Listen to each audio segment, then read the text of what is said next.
믿음으로 나와 신령과 진정으로 예배드리는 성도 여러분들에게 하나님의 크신 사랑과 축복이 함께 하시기를 기도합니다. 믿음의 전신갑주로 여러분이 하나님 앞에 전심으로 예배드리는데 하나님께서 여러분에게 은혜의 방어복으로 여러분들을 이렇게 덧입혀 주셔서 그 어떤 바이러스도 침투하지 못하도록 막아주시기를 기원을 합니다. 역사는 하나님이 주관하십니다. 하나님은 모든 우상을 깨뜨리시고 인간의 모든 교만을 꺾으시고 주권적으로 역사를 이끌어 가십니다. 하나님께서는 하나님이 하나님으로서의 영광을 결코 양보하지 않으십니다. 이사야 42장 8절 말씀에 나는 여호와이니 이는 내 이름이라 말씀하시면서 나는 내 영광을 다른 자에게 내 찬송을 우상에게 주지 아니하리라 이렇게 말씀하십니다.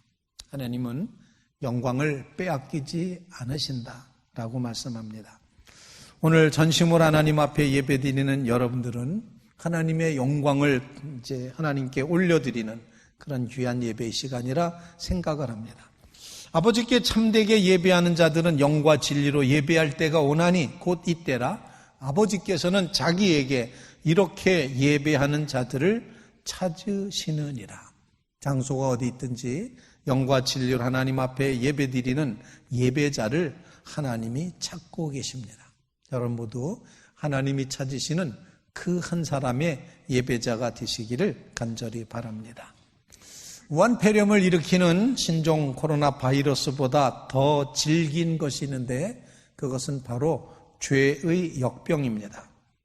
바이러스를 퇴치하기 위한 백신이 필요한 것처럼 인간이 가지고 있는 이 죄의 역병에 대한 하나님의 예방책이 필요합니다.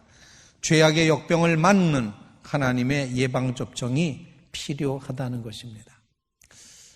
설교할 때 되니까 왜 마스크들을 다 벗으셨어요? 마스크 다 쓰셔도 됩니다. 마스크 다 쓰셔서 서로 이제 보호가 되시기를 바랍니다. 아까는 많이 다 쓰셨는데 다 도로 벗으셨어요. 하나님이 이제 우리 가운데 함께 하셔서 괜찮습니다. 다 마스크 쓰시고 그리고 보호를 하시기 바랍니다. 자, 역병에 대한 예방책, 예방접종이 필요합니다.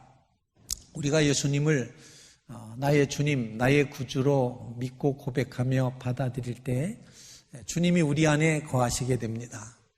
놀랍게도 주님이 우리 안에 거하시게 되면은 하나님이 우리 안에 거하시는 것이고 하나님의 그 강력이라고 표현되어 있는 그 강력한 힘이 우리 안에 있게 됩니다. 그걸 다른 말로 표현하면은 항체가 생겼다 이렇게 표현해도 좋을 것 같습니다. 내 안에 강력한 하나님의 항체가 있게 되는 것입니다. 그리고 이 하나님의 항체는 곧 우리의 항체가 됩니다. 그래서 죄악된 세상에 살고 있지만 죄의 영향을 받긴 하지만 이 항체 때문에 죄가 우리를 지배하거나 넘볼 수 없다는 사실을 우리는 분명히 믿고 고백합니다. 여러분, 하나님은 이처럼 우리를 위해서 예방접종을 하시고 있습니다. 본문 말씀을 통해서 우리에게 가르쳐주시는 첫 번째 진리는 그것입니다. 우리는 하나님의 예방접종이 필요한 죄악의 분위기 가운데 죄악의 역병에 노출되어 살아가는 존재라는 사실입니다. 우리는 정말 모든 사람이 죄를 범하였으며 하나님의 영광에 이르지 못하더니 라는 말씀처럼 모든 사람이 죄를 범했다. 우리는 죄악을 호흡하며 살고 있는 것이나 마찬가지다라는 이야기입니다. 그래서 이 죄악의 역병이 아주 보편화되고 그냥 공기처럼 죄를 호흡할 수밖에 없는 그저 미세먼지 마시듯이 눈에 보이지 않지만 마시는 것처럼 똑같이 이 죄악의 분위기 속에 우리가 살아갈 수밖에 없는 노출된 존재, 죄악의 역병에 노출되어 있다는 사실, 성경은 그것을 결코 외면하지를 않습니다. 우리가 살고 있는 이 세상, 우리가 만들어낸 이 삶의 모습들은 죄악의 역병이라는 그런 분위기를 만들어 놓고 있습니다. 이 어떤 문명도 어떤 나라도 이 죄악의 역병에서부터 벗어날 수가 없습니다.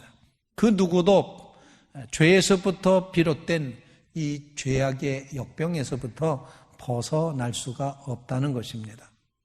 하나님을 의지하지 않고 결정을 내리는 교만한 자에서부터 출발한 죄악의 세계, 죄의 분위기가 끊임없이 우리 가운데 준동하고 있기 때문이라는 것입니다. 죄가 이 땅에 어떻게 들어왔는가 성경은 선악과 이야기를 통해서 우리에게 설명해 주고 있습니다. 동산 중앙에 있는 이 선악과 나무를 먹으면 절대로 따먹지 말아라. 이 선악과를 먹는 날에는 너희가 반드시 죽으리라. 하나님은 그렇게 말씀하셨습니다. 뱀이 와서 얘기를 합니다. 하나님이 동산에 있는 모든 나무의 열매를 먹지 말라고 하더냐? 이렇게 묻습니다. 마음속에 벌써 불평을 심어놓는 겁니다. 그러자 하와가 이렇게 말합니다. 아니라고. 다 먹지 말라 그런 게 아니라 다 먹어도 좋은데 동산 중앙에 있는 선악과의 열매는 먹지 말라고 그렇게 말씀하시면서 혹시 죽을까 하노라 그렇게 말씀을 하셨다고 대답을 합니다.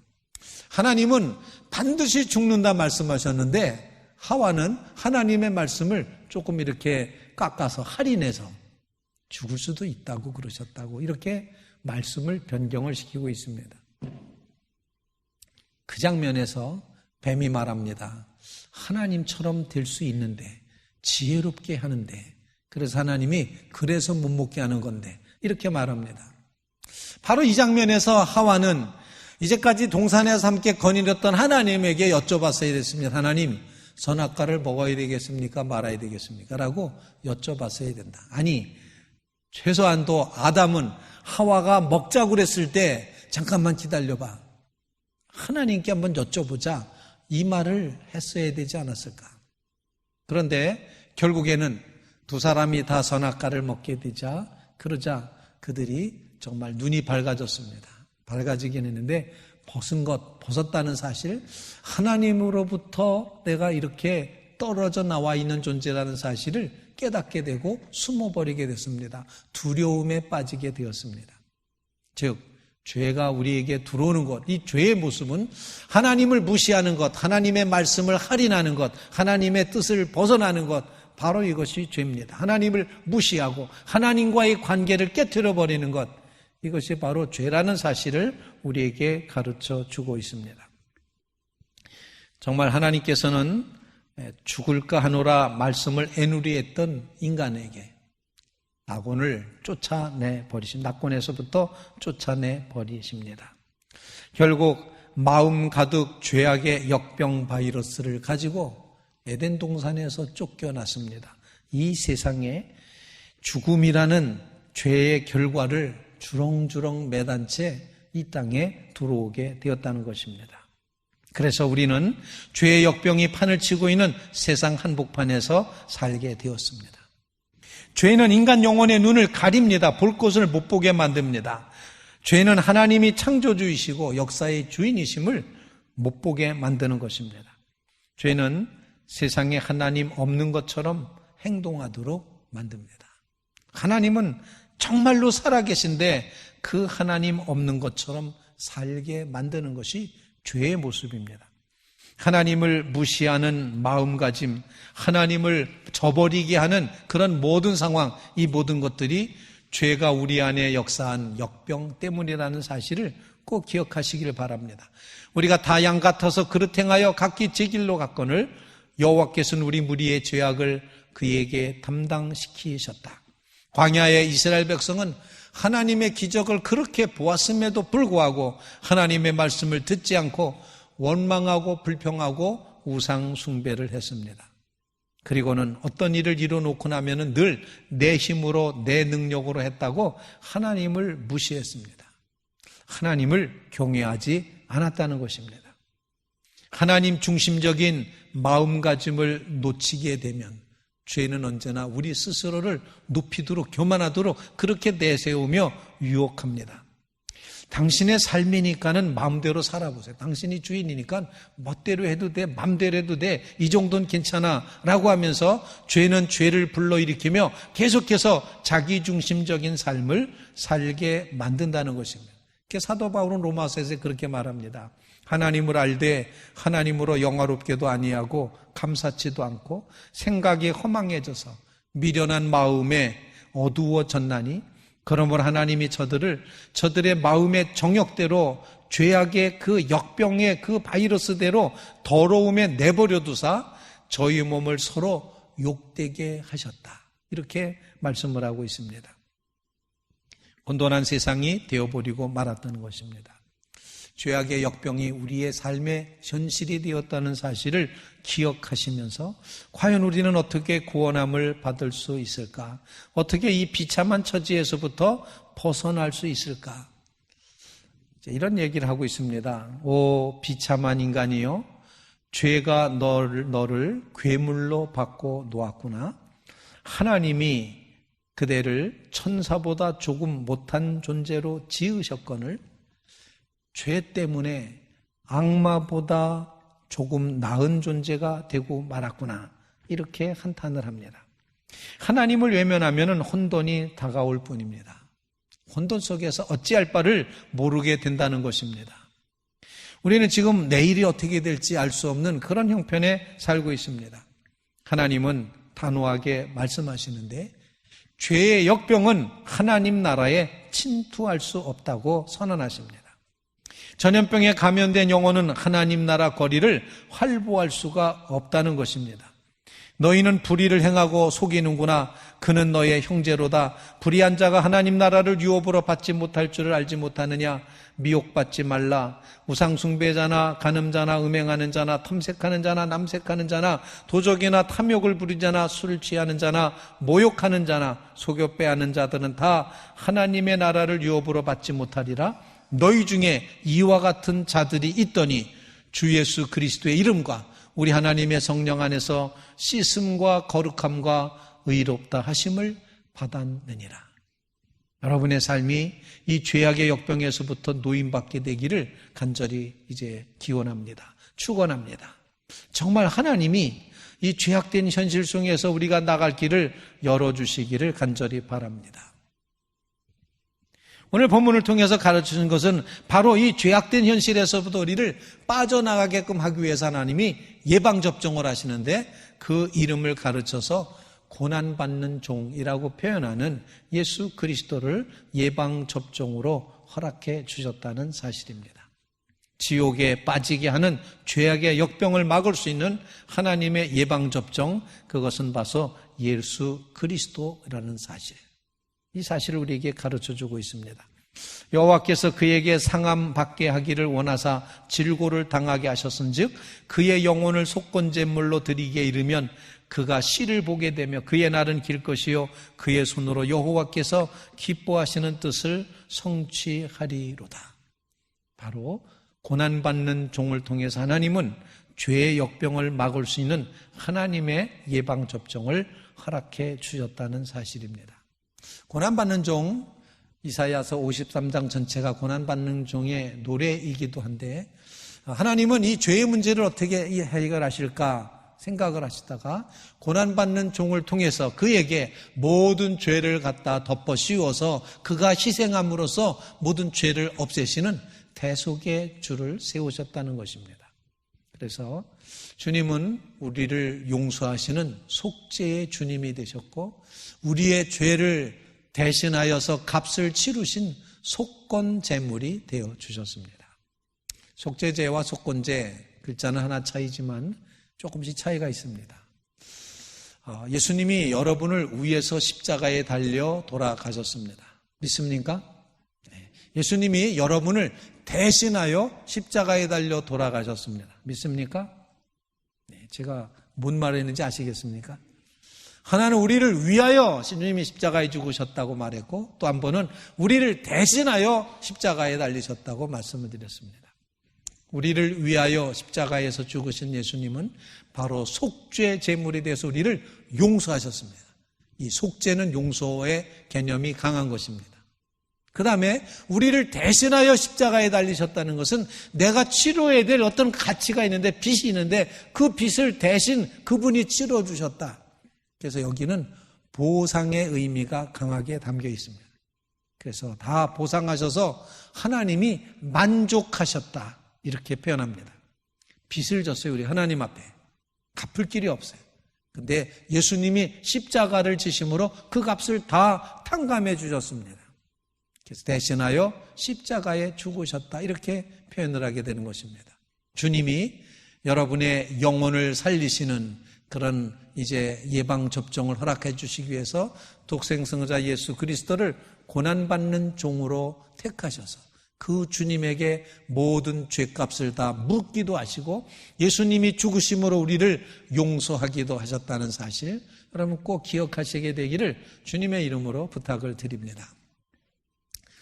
이제 흑사병이 굉장히 심하게 그렇게 이제 퍼졌던 적이 있었습니다.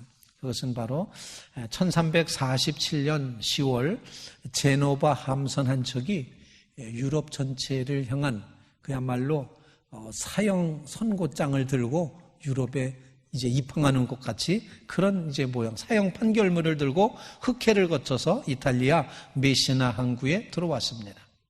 입항할 때부터 이미 선원들의 대부분이 죽었습니다. 그리고 이제 몇 남지 않은 생존자들도 얼마 가지 않아서 다 죽었습니다. 하나같이 고열에 시달렸고 온몸에 화산이 폭발하듯이 종기가 생기고 고름이 잡혔습니다.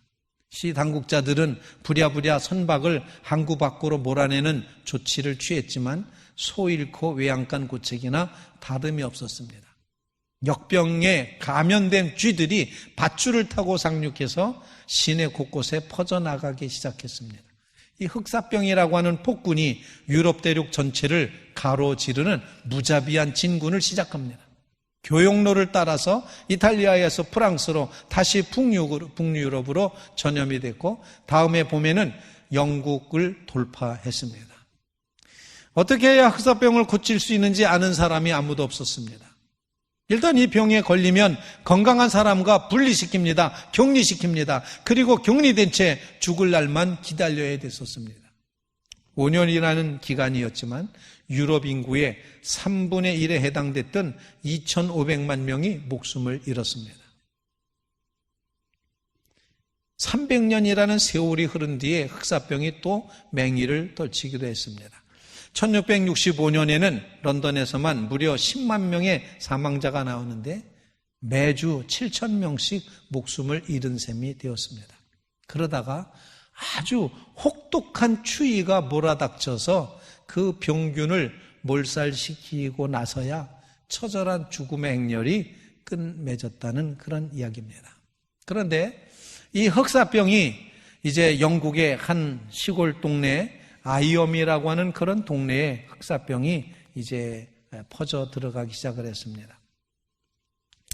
그 동네에 살았던 한 이제 조지 비커스라고 하는 양복쟁이가 소포를 받았습니다.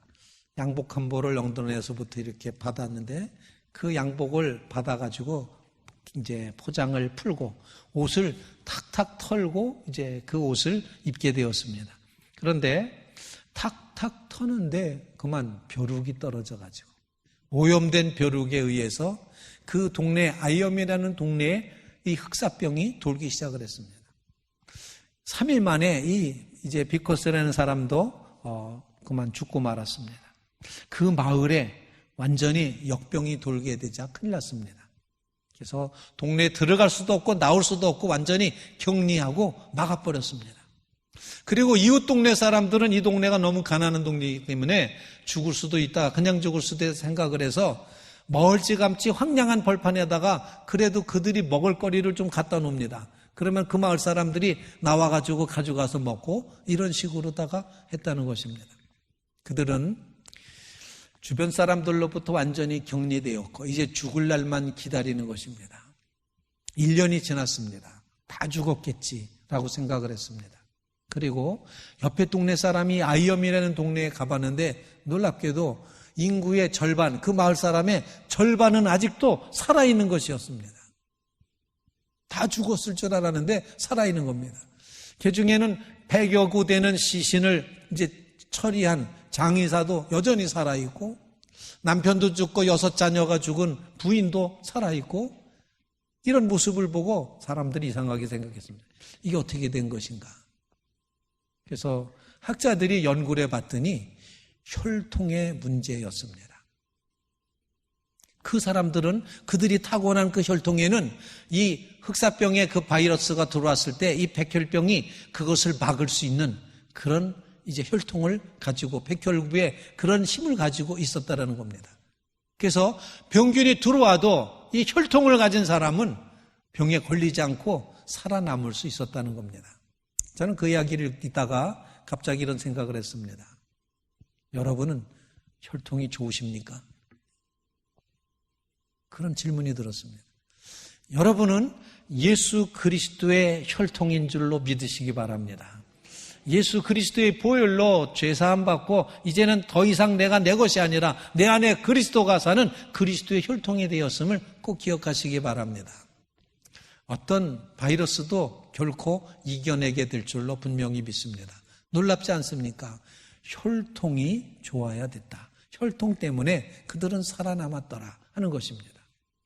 사랑하는 성도 여러분, 예수 그리스도의 보혈의 피가 우리에게 우리의 혈통을 이끌어가고 주장해가는 이런 놀라운 역사로 말미암아서 이 하나님의 예방접종을 받은 심령이 되어서 이 죄악이 판치는 세상 한복판에서 죄악의 역병을 이겨가는 믿음의 성도들이 다 되시기를 주님의 이름으로 축원을 드립니다. 그래서 사도 바울은 고백을 합니다. 그런즉 누구든지 그리스도 안에 있으면 새로운 피조물이라. 세 번째로 우리에게 주시는 말씀은 이제부터는 그리스도 안에서 새로운 혈통을 이루어서 주님의 백성으로 화목의 사명을 감당하며 살아가야지 된다는 것입니다. 이 화목한다고 하는 단어 자체는 원상태로 돌려놓는다 이런 의미가 강하게 작용하고 있습니다. 하나님을 등지고 외면해 갔던 이 백성을 하나님이 이렇게 돌려서 하나님 쪽으로 향하도록 만들어 놓으셨다. 그걸 화목이라는 단어로 표현을 했습니다. 여러분의 삶에 하나님께서 예수 그리스도를 통하여 우리에게 정말 모든 바이러스, 죄악의 역병을 이길 수 있는 보혈의 혈통을 허락해 주시고 이제 우리는 그리스도 안에서 새로운 피조물이 되었으니 이제 하나님께서 돌려놓으신 이 상태로 이제는 더 이상 우리가 이대로 살 수가 없다. 그대로 살 수가 없다. 그리스도 안에서 새로운 피조물이다. 새로운 피조물로 다시 한번 결단하며 걸어가는 믿음의 성도들이 다 되시기를 주님의 이름으로 축원을 드립니다. 누구든지 그리스도 안에 있으면 새로운 피조물이라. 여러분은 하나님의 자녀입니다. 어쩌면 우리 마음속 저 깊은 곳에서부터 마귀가 이렇게 우리를 속삭일 수 있습니다. 너가 아무리 잘났다 그래도 너 여전히 죄인이야. 너 여전히 죄인이야. 너 여전히 약해. 너 여전히 잘못했어. 너 여전히 틀렸어. 이런 말을 들려줄 수도 있습니다. 그러나 그때마다 여러분 정말 갈라디아서 2장 2절로 고백하며 나가시기 바랍니다. 내 안에 그리스도가 산다. 이제 내가 사는 것은 내가 사는 것 아니라 내 안에 계신 그리스도가 사는 것이다. 나는 예수님 보혈의 혈통이다. 이 고백의 마음으로 이 모든 역병을 이겨가는 주의 성도들 다 되시기를 주님의 이름으로 축원을 드립니다. 우리가 걷는 길마다 하나님께로 돌아오는 화목의 역사가 일어나고 여러분이 가는 곳곳마다에 하나님께서 역사하셔서 화목해 하시는 이 귀한 축복의 삶이 이루어지고 펼쳐져 가게 되기를 주님의 이름으로 축원을 드립니다. 우리 같이 기도드리겠습니다. 걸어가시는 하나님, 어려운 시절을 맞이하고 있습니다. 그럼에도 불구하고 이 바이러스보다 더 큰 역병인 죄악의 역병을 하나님께서 예수 그리스도의 십자가로 해결해 주셨음을 분명히 믿습니다. 그러므로 우리는 주님의 보혈의 혈통을 간직한 존재로서 이제는 내가 산 것 아니라 내 안에 그리스도가 산다고 고백하게도 하여 주시옵고 이 믿음으로 이 모든 죄악된 세상에서 반드시 승리할 수 있도록 은혜 내려 주시옵소서. 하나님, 이 나라 이 민족이 겪고 있는 이 어려움들을 속히 해결하여 주시되 역사의 주관자 되시는 하나님은 반드시 역사하시고 하나님의 영광이 드러나게 하실 줄로 분명히 믿습니다. 이 믿음으로 나아갈 수 있도록 우리를 붙들어 주시옵소서. 가정가정마다 모든 성도들마다 하나님이 모든 어려움에서부터 풀어 자유하게 하시고 주의 구원이 임할 수 있도록 은혜 내려 주시옵소서. 우리를 끝까지 보호해 주시고 지키시는 예수님의 이름으로 기도하옵나이다. 아멘.